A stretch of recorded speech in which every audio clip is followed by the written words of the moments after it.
Church of South India diocese of Medak holy trinity church Bolarum pastorate సమర్పిస్తున్న అనుదిన వాక్య ధ్యానాలను వీక్షిస్తున్న ప్రియమైన ప్రేక్షకులందరికీ మన విమోచనకర్త అయిన యేసుక్రీస్తు ప్రభుని శుభప్రదమైన నామున మా హృదయపూర్వక స్వాగతం.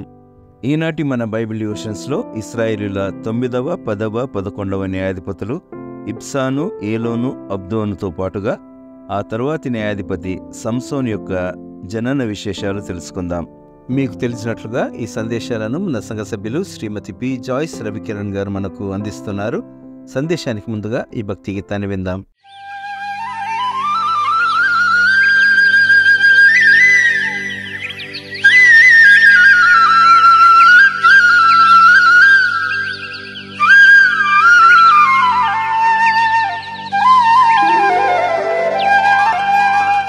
ఓ దేవా నా యెహోవా నన్ను కావుమా, నన్ను ప్రోవుమా. ఓ దేవా నా యెహోవా నన్ను కావుమా, నన్ను ప్రోవుమా. ఎంతకాలము నిరీక్షణ లేదా నాకు రక్షణ, లేదా నాకు రక్షణ. ఓ దేవా నా యెహోవా నన్ను కావుమా, నన్ను ప్రోవుమా.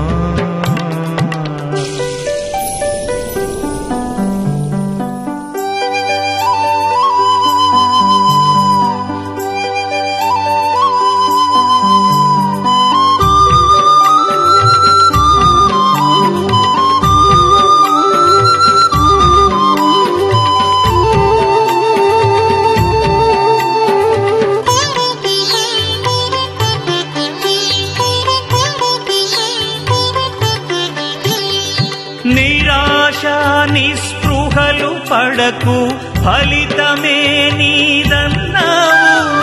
నిరాశ నిస్పృహలు పడకు, ఫలితమే నీదన్నావు. పతనమైనే చితుకుతున్నా ఆ మాటే ఊపిరన్నాను, ఆ మాటే ఊపిరన్నాను. ఓ దేవా నా యెహోవా నన్ను కావుమా, నన్ను ప్రోవుమా.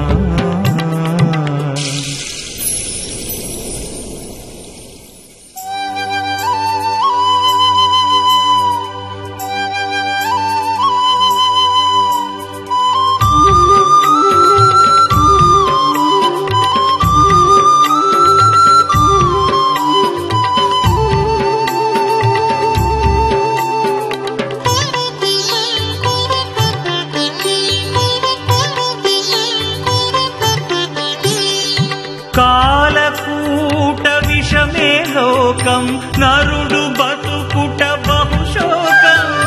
కాలకూట విషమే లోకం, నరుడు బతుకుట బహుశోకం. తెలివి లేని ఈ అజ్ఞాని తెలుపగలడాని ఆజ్ఞ, తెలుపగలడాని ఆజ్ఞ. ఓ దేవా నా యెహోవా నన్ను కావుమా, నన్ను బ్రోవుమా. ఓ దేవా నా యెహోవా నన్ను కావుమా, నన్ను బ్రోవుమా. ఎంతకాలము ఈ నిరీక్షణ లేదా నాకు రక్షణ, లేదా నాకు రక్షణ. ఓ దేవా నా యెహోవా నన్ను కావుమా, నన్ను ప్రోవుమా.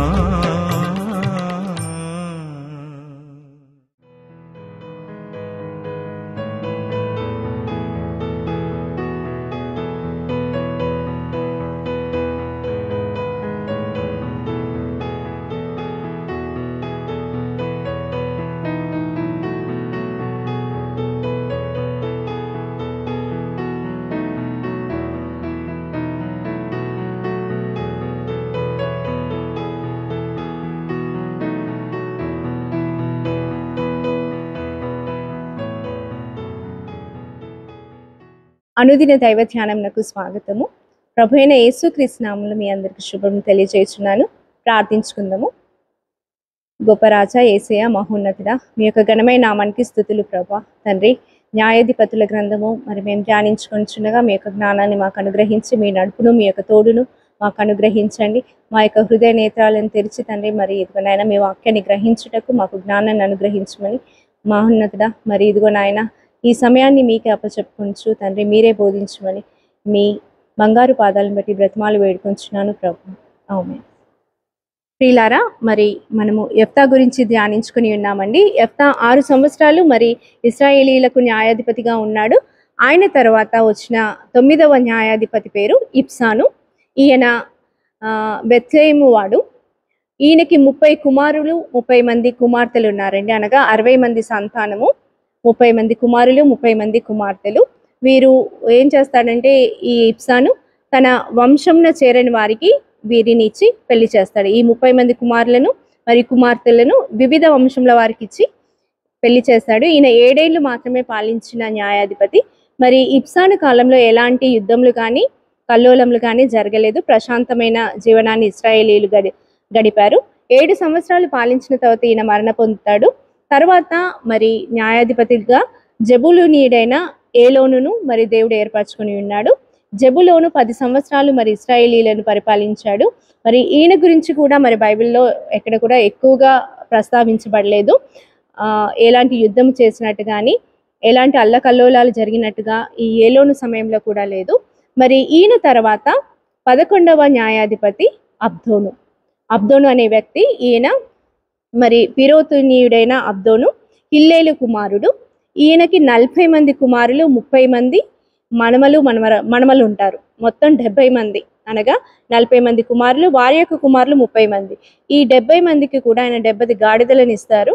వీరు ఎప్పుడు కూడా ఈ గాడిదలను వేసుకొని ప్రతి ఊరిని తిరుగుతూ ఉంటారనమాట. ఈయన 8 ఏళ్ళు పరిపాలించాడు. ఈయన సమయంలో కూడా ప్రశాంతతనే ఉంది, ఎలాంటి యుద్ధములు జరగలేదు. మరి ఈ ఇబ్సాను, ఏలోను, అబ్దోను ఈ 3 న్యాయాధిపతుల గురించి మరి బైబిల్లో ఎక్కువగా లిఖింపబడి లేదు. వారి కాలంలో ఎలాంటి యుద్ధములు జరగలేదు కాబట్టి వారికి పెద్దగా ప్రాముఖ్యతను మరి ఇక్కడ మనం చూడలేదు. మరి వీరి తర్వాత సంసోను 12వ న్యాయాధిపతి. ఈయననే మనము చివరి న్యాయాధిపతిగా కూడా మనము చెప్పుకోవచ్చు. సంసోను 12వ న్యాయాధిపతి. మరి సంసోను యొక్క జననము అనగా ఆయన యొక్క పుట్టుకలోనే దేవుడు ఒక ప్రత్యేకతను కనపరిచి ఉన్నాడు. మరి ఇక్కడ చూసినట్టయితే న్యాయాధిపతుల గ్రంథంలో మనము చూద్దాము. 13వ అధ్యాయంలో చూసినట్టయితే, ఇశ్రాయేలీలు మరలా యెహోవా దృష్టికి దోషులు కాగా యెహోవా 40 సంవత్సరములు వారిని ఫిలిస్తీన్ల చేతిలోకి అప్పగించాడు. అబ్దోను తర్వాత ఇశ్రాయేలీలను మళ్ళీ వాళ్ళు తిరుగుబాటు చేసినప్పుడు ఇశ్రాయేలీలను 40 సంవత్సరాలు ఫిలిస్తీన్లకి అప్పచెప్పాడు. ఫిలిస్తీన్లు అందరికంటే క్రూరులండి. వీళ్ళు ఏంటంటే నరహంతకులు. ఎక్కడ మనుషులు కనిపించినా నిర్దాక్షిణ్యంగా చంపేస్తూ ఉంటారు. వీరు మిద్యానీయులేమో పంటను నాశనం చేసే వాళ్ళు అవుతారు. వీళ్ళు మాత్రం మనుషుల్ని డైరెక్ట్గా చంపేస్తూ ఉంటారు. మరి ఇలాంటి క్రూరులకు మరి ఇశ్రాయేలీలను దేవుడు అప్పచెప్పినాడు. ఆ సమయంలో మళ్ళీ ఇశ్రాయేలీలు దేవునికి మొరపెట్టినప్పుడు జోరియా పట్టణస్థుడైన మనోహకి మరి ఆయన మనోహ మరియు అతని యొక్క భార్య వాళ్ళు ఎక్కడ దాను వంశస్థులు. వీళ్ళు జోరియా పట్టణంలో నివసిస్తూ ఉంటారు. మరి మనోహ భార్య ఆవిడ గొడ్రాలు. ఆ గొడ్రాలకి మరి యెహోవా దూత ప్రత్యక్షమే ఏమని చెప్తుంది అనగా, దేవుడు మీకు సంతానాన్ని అనుగ్రహిస్తాడు, కుమారుణ్ణి అనుగ్రహిస్తాడు.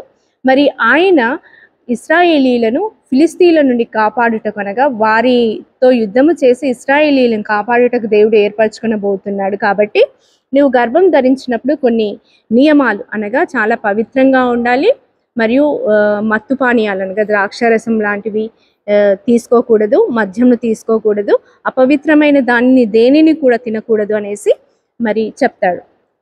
చెప్పినప్పుడు ఈ మనోహ భార్య చాలా సంతోషపడి ఆ విషయాన్ని వెళ్ళి పొలంలో ఉన్న తన భర్త అయిన మనోహకు తెలియజేసినప్పుడు మనోహకి ఒక డౌట్ వస్తుంది. నిజంగానే మరి దేవుడు నీకు ఇలా ప్రత్యక్షమై చెప్తే ఇంకొకసారి కనిపించి చెప్పాలి, నాకు కూడా చెప్పాలి కదా అన్నప్పుడు యెహోవా దూత మరి ఒకసారి మరి మనోహ భార్యకి ప్రత్యక్షమై చెప్తారనమాట. ఏమనగా నువ్వు గర్భం ధరించిన తర్వాత ఈ ఆహార నియమాలు ఇవి పాటించాలి, చాలా పవిత్రంగా ఉండాలి, అపవిత్రమైనవి ఏవి పుచ్చుకోకూడదని చెప్పినప్పుడు ఆవిడ తన పొలంలో ఉన్న భర్త దగ్గరికి వెళ్ళి ఆ మనుషుడు మళ్ళీ తిరిగి నాకు కనిపించి నాకు చెప్పాడండి అని చెప్తుంది. అప్పుడు మనోహ వెళ్ళి ఎవరైతే ప్రత్యక్షమయ్యాడో ఆ వ్యక్తి దగ్గరికి నేను కూడా వచ్చి కనుక్కుంటానని వెళ్తాడు. వెళ్ళినప్పుడు ఆయన చెప్తాడనమాట, నిజమే, నేను చెప్పింది నిజమే చెప్పాను. నీ భార్య గర్భం ధరించిన తర్వాత నీకు ఒక కుమారుడు అనుగ్రహించబడతాడు. ఆయన ఫిలిస్తీయుల నుండి ఇశ్రాయేలీలను రక్షించుటకు న్యాయాధిపతిగా మరి దేవుడు నియమింపబోతున్నాడు. ఆయనకు నాజీరు చేయవద్దు, ఆయన తలపై మంగలి కత్తి వేయకూడదు, మరియు నీ భార్య గర్భవతిగా ఉన్నప్పుడు ఎలాంటి అపవిత్రమైనవి తినకూడదు, ద్రాక్షరసం కానీ మద్యం కానీ తీసుకొనకూడదు అనేసి చెప్తారు. అయితే ఆ సమయంలో మరి ఈ ఎవరైతే మనోహ ఉన్నాడో దేవుని దూతకి ఒక ఏమంటారంటే, మీరు ప్రత్యక్షమైనది దేవుని దూత అయితే దేవుడే ఈ వాక్య పలిక మరి మీ ద్వారా చెప్తే నాకు ఒక సూచక క్రియ చూపించమనేసి అడుగుతాడు.